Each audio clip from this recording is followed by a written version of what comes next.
The White House now says President Trump had a previously undisclosed second conversation with Russian President Vladimir Putin on July 7th, the day of their 2-hour and 15-minute bilateral meeting in Hamburg, Germany. The National Security Council spokesman Michael Anton said they talked at the end of the dinner event.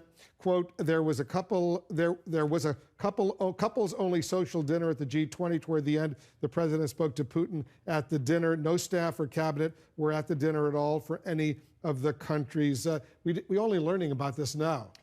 Wow. That do we know how long he met for? Does that? Yeah, you can see the picture from the couples-only dinner. You can see the president and President Putin and the two wives. Yes, and we remember seeing those images of Melania Trump. Melania sitting next to Putin. Putin. But now the questions will be, well, what was discussed there? Because remember, we got a readout initially from Rex Tillerson, the Secretary of State, out of the 2-hour and 15-minute meeting. That readout didn't then quite match up with how President Trump described the meeting. He later on described to reporters he made a couple of attempts at talking to Putin about the election meddling and then realized he didn't want to get into a fist fight and wanted to move on to other topics. Well, what Tillerson first told us out of that first meeting was that it was a robust and lengthy portion of the meeting was about election meddling. I wonder if this follow-up meeting, if this was part of the added attempt by President Trump to discuss election meddling? I would imagine not, since he thought that was going nowhere. So it begs the question, what was the content of that? Well, Jackie, why are we just learning about this exchange, this conversation now?